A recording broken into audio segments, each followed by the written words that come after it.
Continuamos con la corrección de este examen de auxiliar administrativo y continuamos con la pregunta 31. ¿Para qué se utiliza habitualmente el software de tipo CAD? A, para la gestión contable. B, para el diseño asistido por ordenador. C, para la conversión de ficheros. D, para la administración de datos económicos. Bueno, CAD os sonará AutoCAD, es un software para diseño asistido por ordenador. Software, recordamos que es toda la parte lógica del ordenador. En el ordenador tenemos la parte física que llamamos hardware y la parte lógica llamamos software. Y dentro del software tenemos varios tipos de software. Podemos clasificarlo en estos tres grandes grupos: software de sistema, software de desarrollo y aplicaciones o programas. Dentro del software de sistema van a estar todos los programas que van a ayudar a gestionar el equipo, a mejorar el rendimiento, a hacer un seguimiento, etc. Y dentro de este software de sistema hay uno muy importante, que es el sistema operativo. Sistema operativo lo definimos como software fundamental, principal del ordenador y necesario. Si no tenemos sistema operativo, el ordenador no va a funcionar. ¿Y para qué va a servir el sistema operativo? Pues va a tener una serie de funciones y las resumimos. Yo siempre os marco como tres partes principales dentro de las cuales se engloban todas. Se va a encargar de gestionar y controlar todo el hardware, gestionar, controlar los programas que se están ejecutando en el ordenador y además de interactuar con el usuario, ¿vale? Esos tres grandes bloques: hardware, software y usuario. Es decir, gestiona y controla todo el funcionamiento del hardware del equipo. ¿Qué programas van a usar la CPU o acceden a la RAM?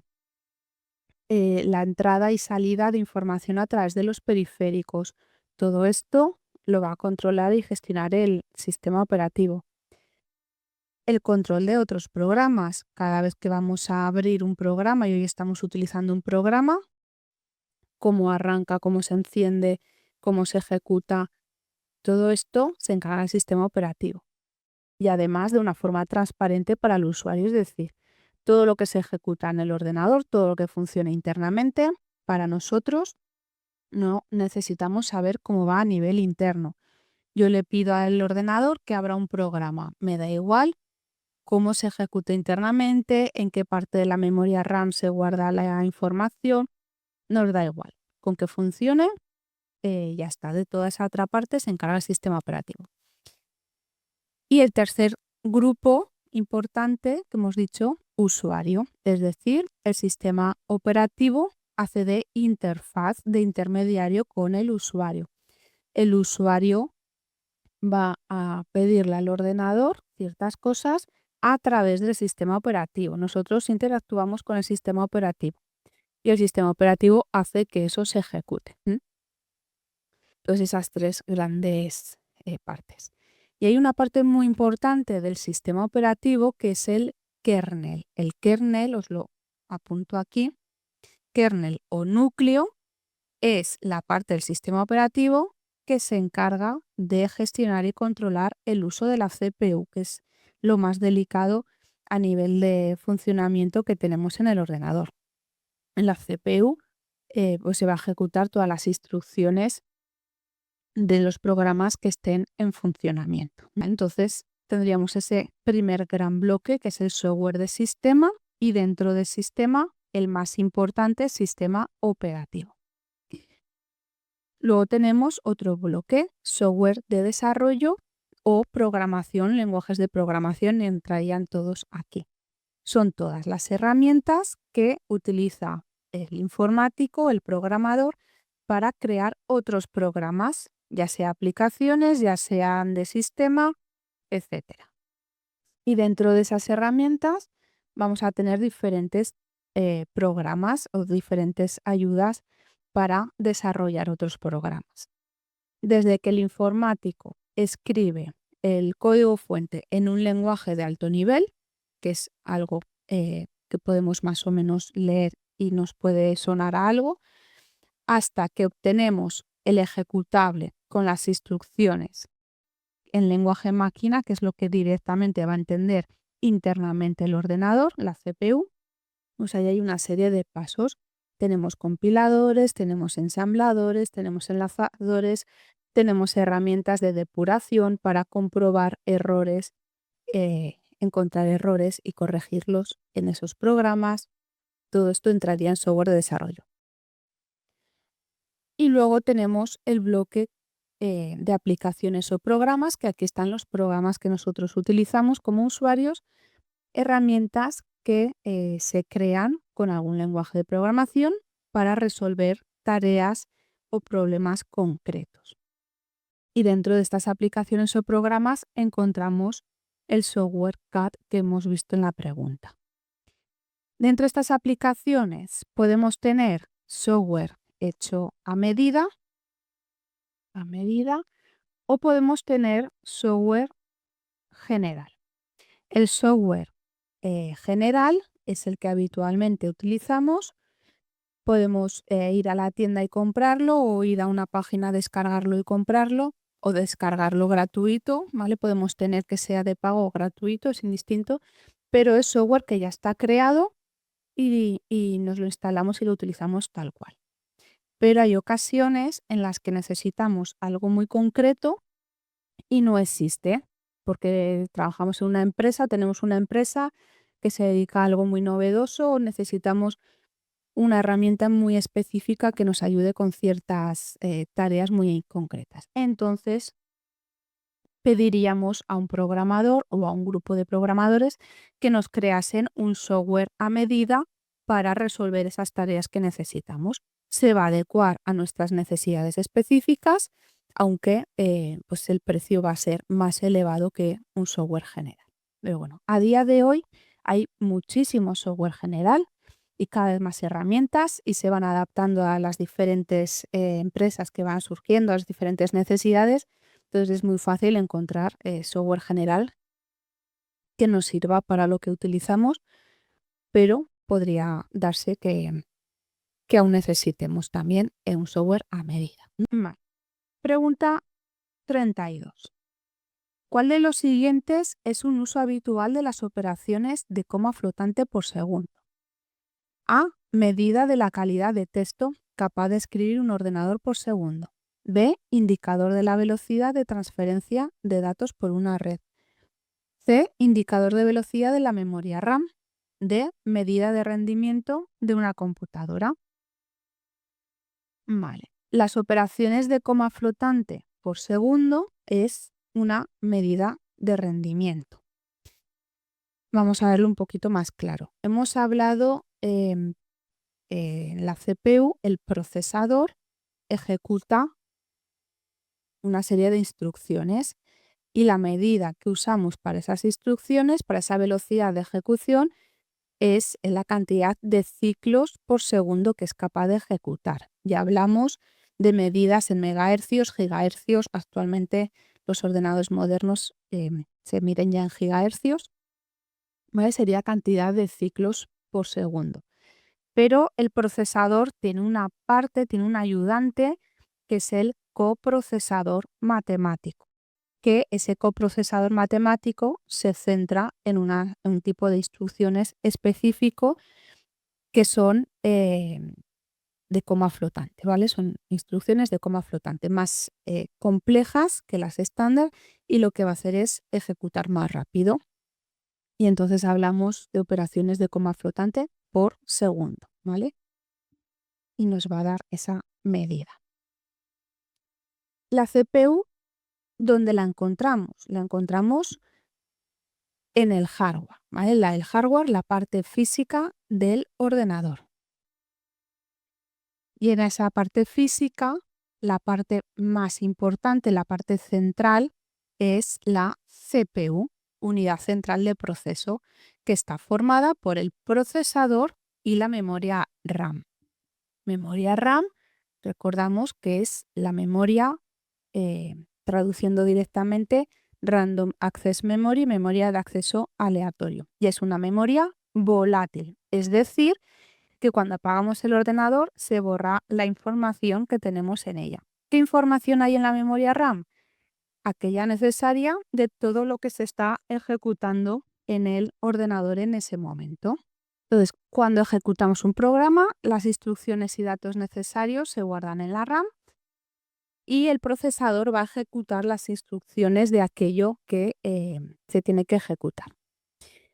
El procesador es un circuito integrado, pero dentro de él hay muchas cositas más. Y aunque hablemos de CPU, que es procesador más RAM, podemos desglosarlo también un poco más y vamos a ver que el procesador está formado por la unidad de control y por la unidad aritmético-lógica, también llamada ALU.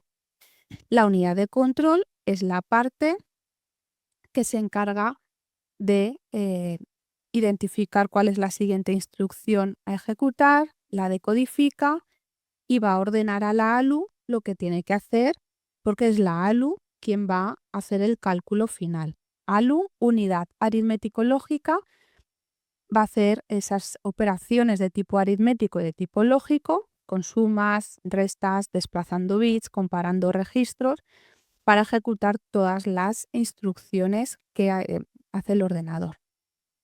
También se ayuda de unos ayudantes, ¿vale? Aquí hay más cositas. Hay registros, que son esas memorias pequeñitas, breves de trabajo, donde se guarda en ese instante que se está usando esa instrucción exacta, o los datos que está operando la ALU, o algún dato intermedio, un acumulador para ir haciendo las cuentas intermedias. Si tenemos que ir encadenando varias operaciones para hacer otras más complejas. Por ejemplo, si tenemos que hacer una multiplicación, pues iremos encadenando sumas.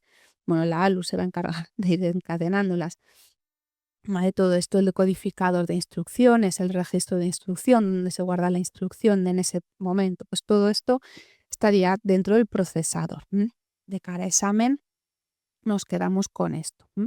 Entonces, en una pregunta de examen también nos pueden preguntar, la CPU está formada por, y desglosarlo en CPU sería unidad de control más ALU más memoria RAM. Esas tres forman parte de la CPU. Y luego además las mezclan, las respuestas lo mezclan, ¿vale? De diferentes formas para liarlos. Entonces, esto muy importante porque suele salir en preguntas de examen, ¿vale? Y tenerlo muy en cuenta. Vamos con la pregunta siguiente.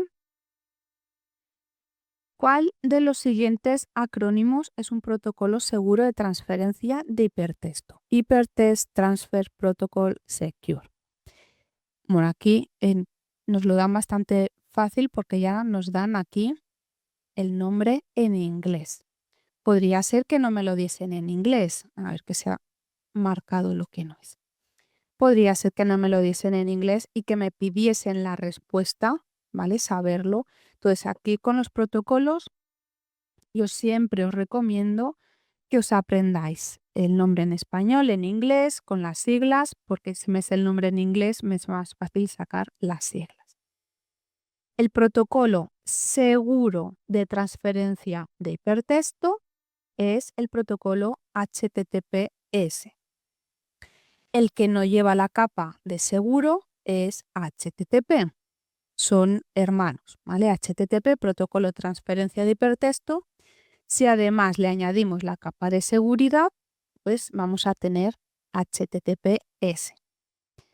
¿Dónde encontramos estos protocolos? Pues protocolo, recordamos que es el conjunto de reglas de convenios que utilizan los ordenadores para comunicarse entre sí, según en qué tipo de momento de servicio nos encontremos, vamos a ver unos protocolos u otros. HTTP y HTTPS los vamos a encontrar en la web, en la World Wide Web. También me aprendo estas siglas, también ha salido en algún examen. ¿Qué significan las 3 W? World Wide Web. Y me aprendo bien el orden. Vale. Entonces, las 3 W, lo que llamamos como la web, es un servicio que encontramos en Internet, que Internet decimos que es la red de redes, una red de ámbito mundial que no globalmente no pertenece a nadie, no hay alguien que lo posea, no hay una empresa que la posea, y lo que hace Internet es interconectar, intercomunicar distintas redes entre sí. Pero más que definirlo como la red, que muchas veces hablamos de la red de redes, realmente Internet son los protocolos que permiten crear esa red. Entonces en Internet vamos a encontrar unos protocolos fundamentales que son TCP/IP. ¿Vale? TCP/IP son los dos protocolos que trabajan en conjunto que generan Internet. Y ahora volveremos a la web. Entonces, Internet lo que va a permitir es interconectar ordenadores de redes heterogéneas. Me da igual qué dispositivo sea, si es un ordenador portátil, si es una tablet, si es un smartphone, si es un electrodoméstico, da igual. Y en qué tipo de red esté, si es una red LAN, si usan internamente unos protocolos u otros, un sistema operativo u otro, da igual, cualquier dispositivo se va a poder conectar a Internet gracias a estos protocolos TCP/IP. Y además Internet, otra característica fundamental que tiene es que usa una topología de tipo malla, es decir, los diferentes elementos están interconectados a través de diferentes caminos. No hay un único camino, sino que hay múltiples caminos. Esto me va a asegurar que si en algún momento hay algún fallo, se cae la red en algún punto, se estropea un router, hay colapso, lo que sea, voy a tener otro camino disponible para poder enviar la información. Vale, pues dentro de Internet tenemos muchos servicios diferentes. Uno de ellos, la web. Y dentro de la web, ¿qué tenemos? Tenemos un servidor web, que es donde tenemos alojadas páginas web, tenemos información que se guarda en formato de página web y esas páginas web que usan lenguaje de marcas de hipertexto, HTML. El lenguaje de marcas de hipertexto es el lenguaje que me permite crear páginas web. Un documento donde tenemos información visual, con texto, con imágenes, y además ese hipertexto me permite crear enlaces en un texto o en una imagen, de tal forma que al clicar en ese enlace me va a llevar a otra página web. Si dibujamos los enlaces entre las diferentes páginas de todas las páginas web que tenemos, se genera como una telaraña. De ahí el nombre web. Web en inglés es tela de araña. Entonces el servidor tiene alojadas todas estas informaciones, todas estas páginas, y nosotros, ¿cómo accedemos a esa información? Accedemos a través de un navegador. Es el programa cliente desde el cual accedemos al servidor a solicitar la información. Entonces, servidor y navegador van a comunicarse utilizando los protocolos que hemos nombrado, HTTP o HTTPS, si necesitamos esa capa de seguridad. Hasta hace no mucho, pues, casi siempre usábamos HTTP. Y HTTPS lo usábamos cuando teníamos que iniciar sesión en alguna página, pues en la página del banco o en el correo. Cuando nos identificábamos con usuario y contraseña, usábamos esa capa de seguridad, ya que estábamos transmitiendo datos sensibles. A día de hoy, si os fijáis, ahora veremos dónde, si os fijáis, tenemos en casi todas las páginas accedemos con HTTPS. Entonces, ¿por qué ocurre esto si yo no he iniciado sesión en ningún sitio? Porque estamos transmitiendo cookies. Las cookies es un término que sale mucho en exámenes. Es una información, un archivo pequeño que se guarda en el navegador de nuestro ordenador acerca de nuestra navegación. Cada vez que vamos navegando por una página, por la otra, pues se guarda desde qué dispositivo accedemos, la hora, a qué página hemos entrado, y al final cuáles son nuestros intereses, nuestros gustos, qué estamos buscando en internet, qué leemos, etcétera, etcétera. Entonces hay unas cookies que son estrictamente necesarias para navegar. Por ejemplo, cuando iniciamos sesión, pues usuario y contraseña lo necesitamos para estar identificados, o cuando hacemos una compra online, el carrito de la compra también se guarda en las cookies, entonces para facilitar esa navegación o alguna configuración de la página, todas estas cositas nos ayudan con la navegación. Luego también hay cookies que se utilizan para estadísticas, pues si yo tengo una empresa o tengo una página web, un portal de una administración pública y quiero mejorarlo, pues estas cookies me van a ayudar para ver a qué zonas accede más la gente, qué productos visitan más. Em, por ejemplo, en tiendas online, si em, la gente ha ido agregando productos al carrito de la compra y luego se queda todo en el carrito y no finaliza las compras, pues me da que pensar que puede haber un fallo en el carro de la compra. Bueno, todo este tipo de cositas a nivel estadístico para mejorar la página web. Pero el gran porcentaje de cookies que se recogen son cookies sobre nuestra navegación, nuestros gustos, nuestros intereses, etcétera. Y todo esto se vende y se utiliza para luego ofrecernos publicidad, ¿vale? Entonces, por eso cuando navegamos vamos a ver esa eh, la S. Vale. Y otro concepto muy importante aquí vinculado a la web es el de URL, localizador de recursos uniforme. Es un identificador único de cada recurso que tenemos en Internet, ya sea una página web, una imagen, un vídeo, etc. La URL es todo el choricillo de la dirección que nos aparece en la barra de direcciones. Y aquí vamos a ver un ejemplo, https://www.zaragoza.es/oposiciones/. ¿Vale? Todo esto sería la URL y la URL siempre va a empezar por el protocolo. Bueno, que me coge lo de ahí. El protocolo que estamos usando. Y aquí es donde vemos si usamos HTTP o usamos HTTPS. Entonces, de normal, pues ni nos fijamos, pero sí que es importante fijarnos cuando estamos accediendo a una página que inició sesión, sobre todo en el banco o páginas de este tipo, que esté la S. Si no está la S, cierro y me voy corriendo de ahí. A día de hoy en prácticamente todas va a aparecer la S.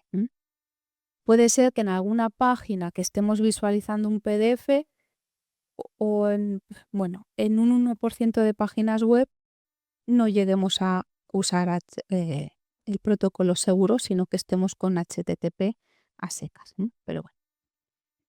Y luego el resto de la URL, pues tendremos el nombre de dominio del host, es decir, del servidor, el dominio del servidor al que estamos accediendo y luego el resto de la ruta del recurso, de la página, de la imagen donde estemos accediendo. Si estamos en página de inicio, pues veremos solamente hasta aquí y ya está. FTP, protocolo de transferencia de ficheros. Accedemos a un servidor que también se llama FTP, donde hay un montón de archivos. Esto normalmente se usa mucho en empresas y desde ahí me puedo descargar archivos. Y TCP lo hemos visto, protocolo de control de transmisión que va a actuar junto con IP en Internet y lo llamamos TCP/IP. ¿Vale? Son dos, pero que trabajan juntos.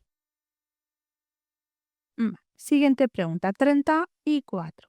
¿Cuál de los siguientes sistemas utiliza únicamente valores numéricos de ceros y unos como es este de ahí? 001, 0, 1, 0. Vale, esto es sistema de numeración binario. También lo llamamos numeración base 2. Base 2 porque usa dos dígitos los ceros y los unos. Y es el sistema de numeración que usa internamente el ordenador, porque dentro del ordenador tenemos impulsos eléctricos o hay elementos que son capaces de almacenar si hay corriente o no hay corriente, ¿vale? Surgimos de ahí, luego ha ido evolucionando y hay más cositas, pero eso sería a nivel básico. Entonces, todo eso lo representamos con unos y ceros. Y esos unos y ceros, sistema de numeración binario.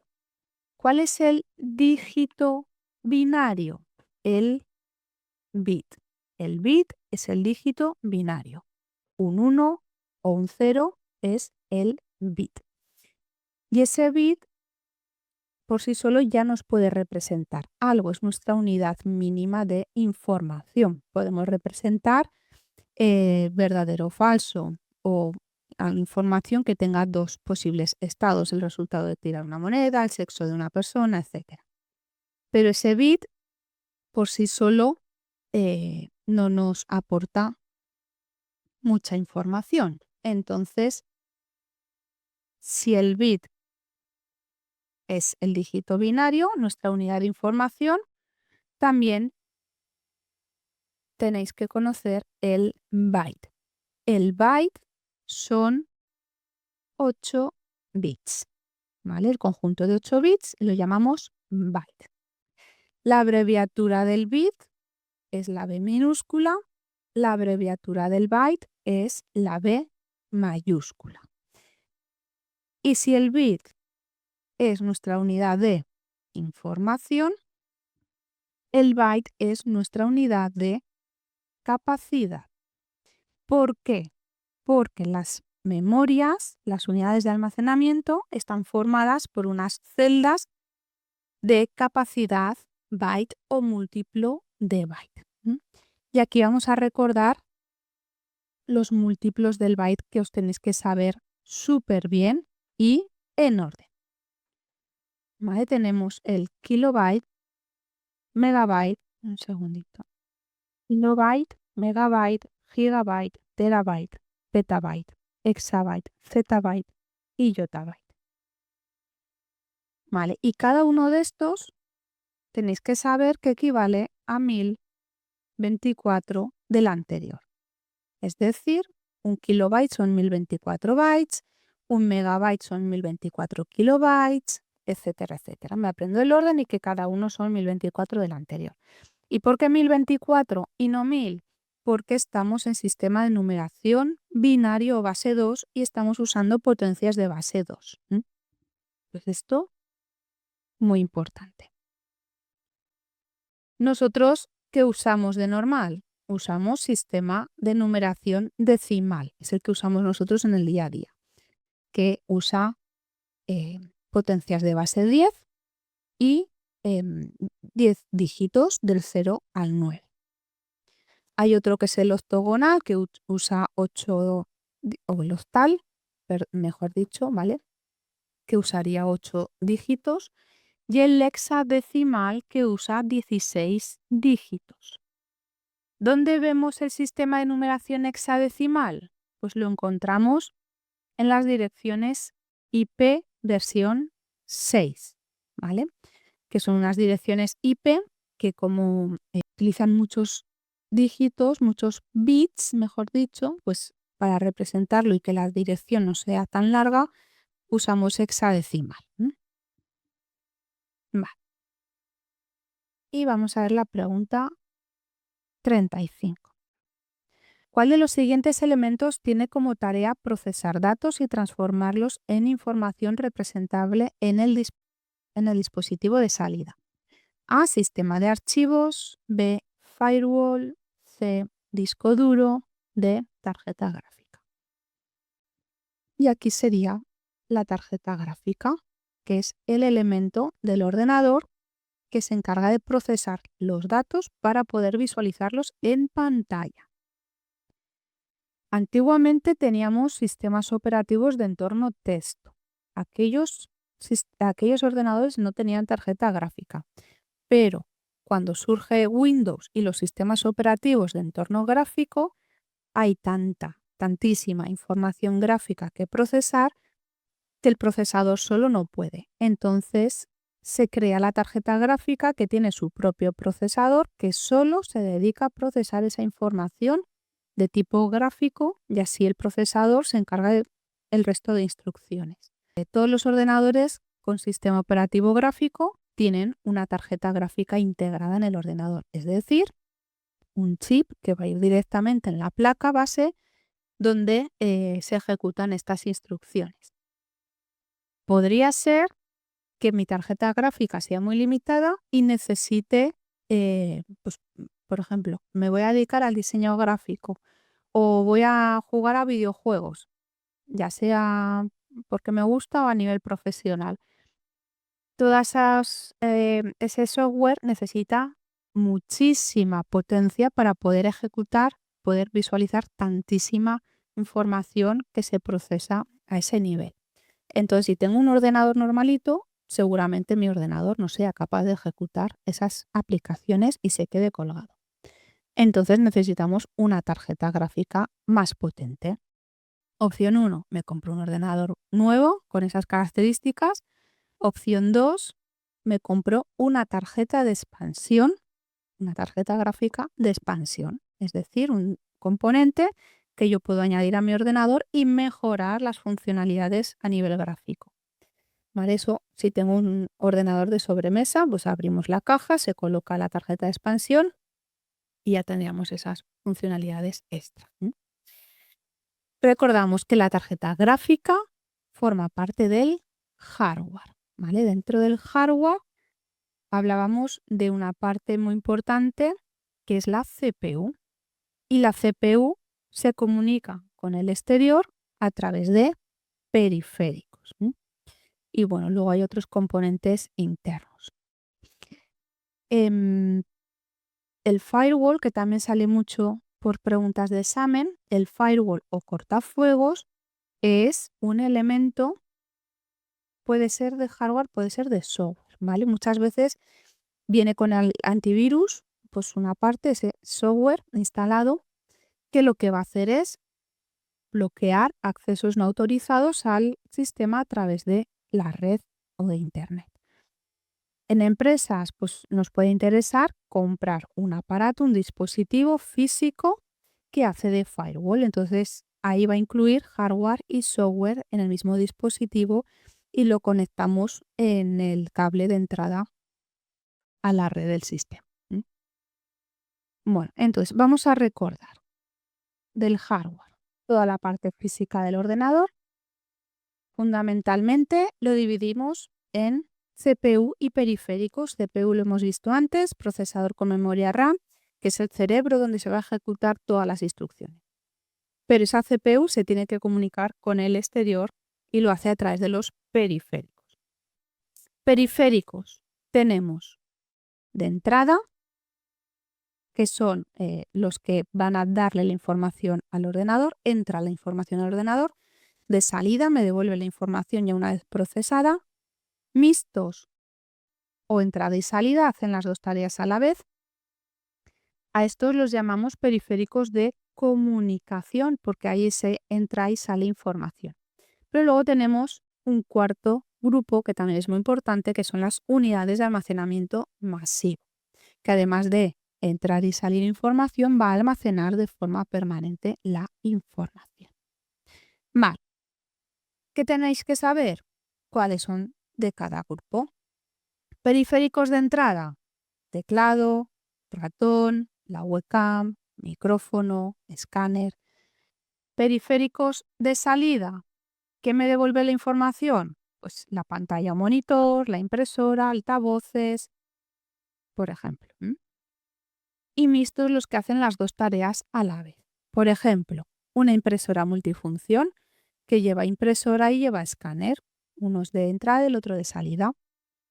Que las impresoras multifunción a veces también pues llevan fax o antes llevaban módem, bueno, llevan otros dispositivos, pero siempre entrada y salida. Otro ejemplo, pantalla táctil como la del móvil, visualizo salida, pero también toco en la pantalla y le doy la orden, entrada. ¿Que me cuesta identificar si es de entrada o si es de salida? visualizar cómo va la información, ¿vale? Por ejemplo, la webcam, que a veces os lía mucho. Os visualizáis delante del ordenador con la webcam. ¿Dónde estoy yo? Pues estoy aquí y mi imagen va a través de la webcam y entra en el ordenador y el ordenador la procesa. Vale, entonces es entrada. Y esa información que procesa mi imagen, pues la envía por internet y en el otro ordenador es donde se visualiza en la pantalla y la pantalla es la que es salida, por ejemplo. Entonces, un truqui para acordaros. Unidades de almacenamiento masivo. Pues si hemos dicho que la memoria RAM es una memoria volátil y se borra cuando apagamos el ordenador, necesitamos donde almacenar información de forma permanente. Que se apagó el ordenador, que no se borre. Pues aquí entraría la unidad de almacenamiento masivo. Masivo porque almacenan una gran cantidad de información en comparación con la RAM. También se llaman memorias auxiliares. Y aquí, ¿qué tenemos? Tenemos distintos dispositivos. Tenemos unidades magnéticas, como era el caso de las cintas de cassette, las cintas magnéticas. Un ejemplo es la cinta de cassette que se dedica a música, pero también tenemos cintas de datos y tenemos los discos magnéticos, ¿vale? Todos estos dispositivos tienen una superficie magnetizable que es donde nos va a permitir guardar la información. En los discos flexibles, que son los disquetes, que ya no se utilizan, y los discos duros o HDD, con sus siglas en inglés, que es el que usamos habitualmente para almacenar la información, el sistema operativo, los programas, etcétera, en el ordenador, que podemos tener interno y podemos tener externo. Luego tenemos unidades ópticas como el CD, DVD, el Blu-ray. Y luego tenemos memorias de tipo flash mucho más rápidas. El primero en surgir, el pendrive, que usamos para grabar los datos y llevarlos de un sitio a otro fácilmente. Está formada por un chip de memoria flash ultra rápido. Y tenemos también los dispositivos SSD, dispositivo de estado sólido, que es físicamente, cómo están construidos, se parece al pendrive, pero con más chips de memoria flash. Son unas memorias ultra rápidas, no pesan, muy ligeras y están sustituyendo al disco HDD a nivel de uso. Entonces ahora en los ordenadores, cuando hablamos de disco duro interno, es de este tipo, SSD, aunque lo sigamos llamando disco duro, pero en realidad es un dispositivo de estado sólido formado por chips de memoria flash, que no tiene nada que ver con los discos duros que teníamos antiguamente, un plato rígido que giraba, una cabeza lectora que se movía, además vibraba, hacía ruido, pesaban un montón, eran lentos, muy lentos en comparación con el SSD. Bueno, pues aquí entrarían las unidades de almacenamiento masivo. Vale, vamos a dejarlo en esta pregunta y seguimos en otro vídeo con las siguientes.